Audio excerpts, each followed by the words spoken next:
Hello, this is Greg Berzinsky for Beardbrand Alliance. Recently you saw Jake the barber take off about 3 inches of my beard, and according to you, all of my mustache. You were not amused. Stay tuned, and I'm going to show you why I'm going to continue to keep it short for a while.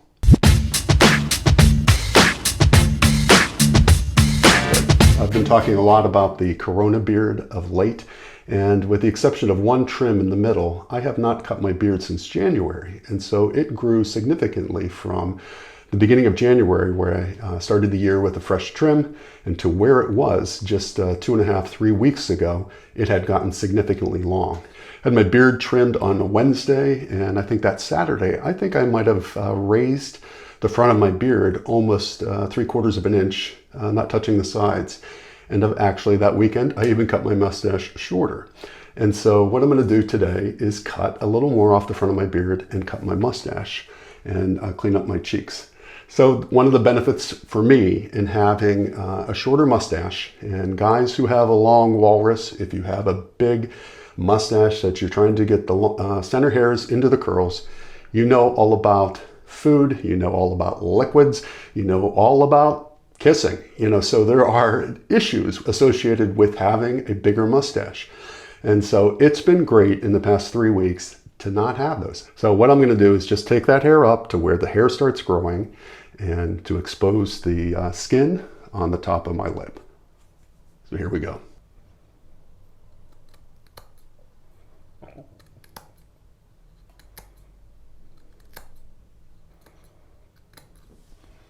And I'm literally following the shape of my lip. That would include going around the shape of the Cupid's bow, which is the area at the top of the lip.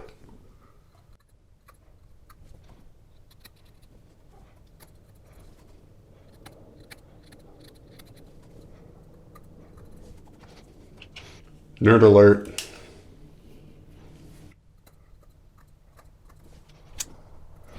There have been some tutorials out there that I've seen, and this is something you have to experiment on your own face. Some people say, smile big, and then cut the mustache off. Now the thing is, if I do that, if I would then cut this off to expose my lip, when I let my face relax, this area would read too short. So be careful if you're going to do that. You might want to practice once, see if it's a look you like. I think what Jake had done before, I think I was smirking a little bit, and it went a little high right here in the corner. And so I've actually let that grow a little bit down. I also like to keep a uniform height on my mustache. So if you look at the height in the middle, height here, pretty much the same. So you can, it really depends on your anatomy. Some guys' mustaches grow predominant in the middle and they might trail off onto the side. For me, as an aesthetic, I want to keep this mustache pretty much uniform across the way. So if you want to do that and you want to encourage your mustache and say it's not the uniform shape, you would be shaving down on the top here, or you would be raising the middle to match the sides. What I've done is to continue to let the top grow. So in the past 3 weeks, it'll be 3 weeks tomorrow that I got it cut. It's probably grown 3/8 of an inch, at least a heavy quarter. And so any of that hair that was short is now growing to the bottom. So I'm going to keep it blunt for a stronger mustache look. I think if you have a short uniform beard and say you took a clipper cut to your beard and it's uniformly 1/2 inch and there's a uniform length to it as if it was stubble growing back in, I think that kind of mustache can look good. And I thought it looked fine on me, but I'm wanting to change it up.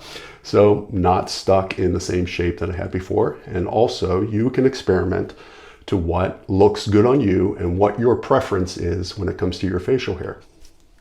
So what I'm going to do now is I'm going to trim a little off the front of my beard.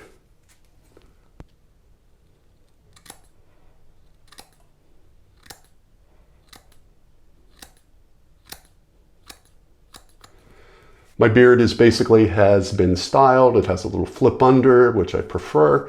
And I'm just going to take off the front to change the proportion slightly.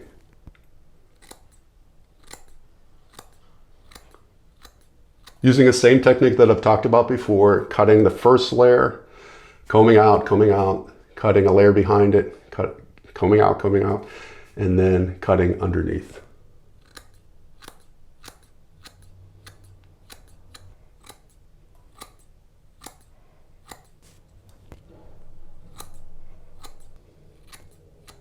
Jake had done a little layering in my beard, and so I don't feel compelled to actually layer the edge. And I think the way I've been wearing it rolled under here, I can keep it fairly blunt at the bottom. If you are new at cutting your own beard, you know, like I'm looking at that now and I'm like, okay, is that side shorter? And so you start cutting that side and I'm like, oh, that was too short. And then you go back on the other side. Sometimes it's best, take those initial cuts, get it generally even, and don't hyper, you know, try to refine. Come back to it tomorrow. You know, the benefit of doing this at home is you can stand in front of your mirror tomorrow morning and do any kind of touch up. So that's always my advice for guys, you know, if you are new at trimming your beard or you're a little hesitant about doing so, take small cuts, don't overcorrect. So with a shorter beard, I still have to do some kind of balm or treatment on it, and I'm using the Temple Smoke styling balm, which is a favorite. Love the scent, but also like a little bit of the control since my beard has a tendency to be on the more straight side, fine textured hair. Just take a little bit of the styling balm, a little dollop, and apply that to the beard. Applying that mostly to the outside, rubbing it in a little bit, since it's more for, the styling balm is more for the hair as opposed to like a utility balm, which is great to get down to your skin. Mostly keeping that on the hair, and toward the top of the hair, taking my comb and just smoothing over and refining the look a little bit by getting any flyaways stuck into the beard. So perfect thing to do for a short beard would be a styling balm. I think for the long beard also. So I think you should pick up some Beardbrand scissors and a comb and go to it. Maintain those short beards and maintain those short mustaches. So comment below, tell me what you think of the short mustache. Told me before, but is it growing on you? It's growing on me. Yeah, oldest beard joke in the book. Beards, they grow on you. Till we meet again.